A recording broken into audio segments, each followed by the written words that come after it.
And hello, everybody. I'm Sherry Shriner. It's 10 o'clock Monday night, and today's date is April 16th, 2007, and I'm live here at the website, SherryTalkRadio.com. If you have a question or an email, send it to SherryTalkRadio@yahoo.com, and I'll get that, try to answer to it. Hearing from some of you already, I knew this was going to be a good week on questions because they've just been coming in all week long. You don't have to wait the night of a show. You can send in your questions early during the week, and they'll just pile up in my box, and I'll get to them during the show. I know most of you, probably 90% of you, listen to this on a download.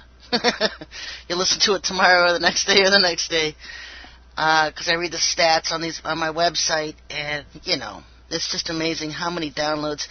Even from last year's shows, people go back in my archives from 2005, and they're listening to past shows. I've had plenty of people listening to all my shows. And so that's good. A lot of people download it on iPods. I don't know how they do that, but I'm not that high-tech. A little MP3 player would probably blow me away for a day.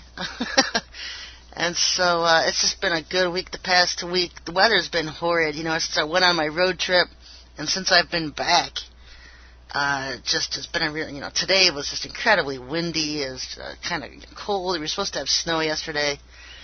Didn't get any snow. I would have rather have that than all this wind. And so, definitely April, just kind of a icky month. Passover being over, and now looking on to the next, 5 festivals of the year, the feasts.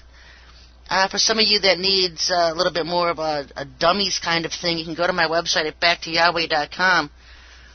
And that's just kind of a site for people like me who had no idea what they're doing with the feasts and just kind of learning and doing them slowly. Because you're doing them at home, you're not getting together with a bunch of other believers. Most of us are off in the highways and the byways and the small towns, and I can't even tell you, the only Messianic temple in my area is probably about 30 minutes away, and they told me 2 years ago I wouldn't be welcome there because of my views on Paul. And, that's the only thing about the Messianics. They spend so much of their time trying to Paul didn't mean to say that, he meant to say this. Just throw it out. Throw it out. Lord isn't the Lord of confusion. He's not the God of confusion. So have to sit and rewrite Paul and restate everything he really meant to say. Just throw him out. And I've been hearing about, from all kinds of people that, they thought I was nuts. They thought I was apostate. They thought I was insane. But when they started praying to the Lord for truth and then started really taking a look at Paul, now that the blinders are off, they totally can see what a good deceiver Satan is. And he is. And like I've said, the Lord has never stopped testing his people. From the Garden of Eden, he had the tree of knowledge of good and evil, and he had the tree of life. In the KJV, he's got both again. Which one are you going to follow? There's 2 different gospels presented. There's the one of Yahushua and the 12 apostles, and then Paul enters the scene and brings a whole new gospel in, one that the churches have embraced for the last 2,000 years. And if you're following Paul's doctrines, that's the tree of knowledge of good and evil. I mean, it's going to lead you to hell.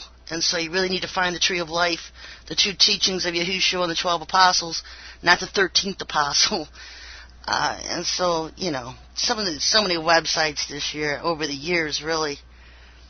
And so tonight I want to talk about various things. I don't really have one thing in particular.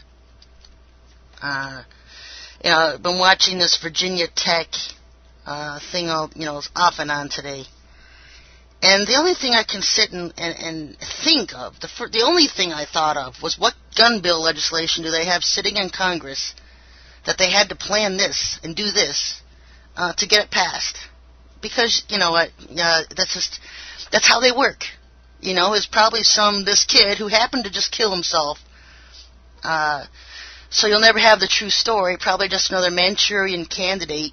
And I can guarantee you, or I'll eat my shoe, that when I find out his real name from the press and I run his name in the codes, I'm going to find out that he's a CIA pawn, just like I did that D.C. sniper a couple years ago.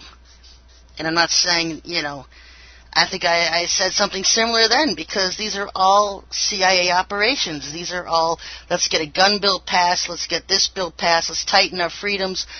They already came out with one comment that they might have to lock down our universities like they do the airports and have an officer at every building and every dorm. And come on, people, that's not America.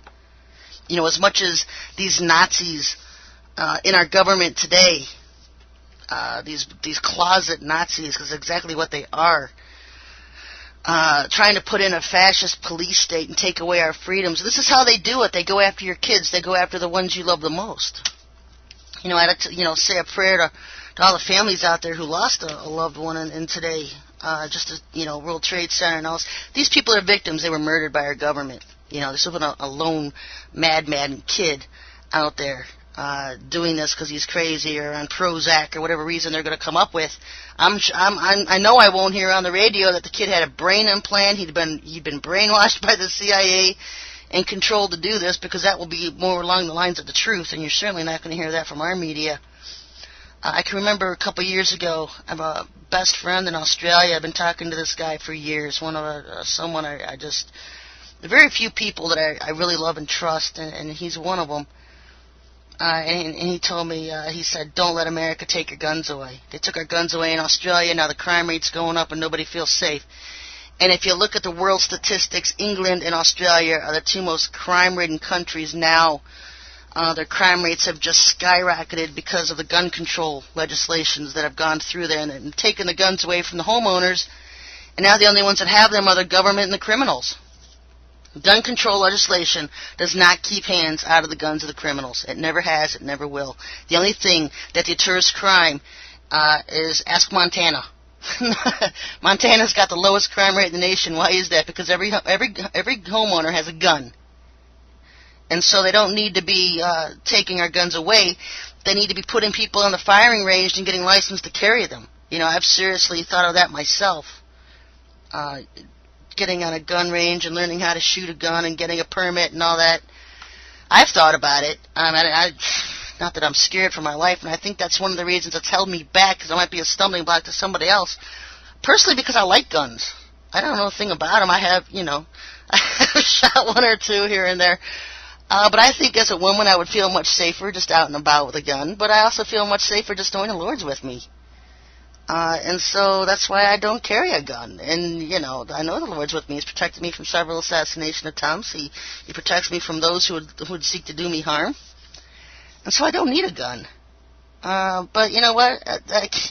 I would say that the majority of the people will need guns, especially when you know we're going to have armies of Chinese and Germans in America. They're going to be hounding up our people. They're going to be treating us like we're treating the Iraqis. So think about that one, folks. Think about that one. When you've got a whole army of young kids over here, 18 to 22, on drugs, missing home, just going insane from, being in a different country and seeing your best friends blown up or killed or whatever. That has a deep psychological effect on any person. And you take it out on the citizens. And that's what our soldiers are doing in Iraq. It's what soldiers do everywhere. And so we're going to see that here. I was reading something on the internet the other day about, I wish I could find it again because it just floored me. I mean, it takes a lot to floor me. And this just really disgusted me. And it was about soldiers going into people's homes and the early persecutions, how they went after the Jews and how they went after the Christians, and was searching home. Would invade their homes at 2 or 3 a.m. And they weren't just taking them out in handcuffs, putting them in a truck and taking them to a camp. They were killing the kids in front of the parents, killing spouses in front of the parents, trying to make the other parent denounce their faith in the Most High. And if she refused, they would cut off his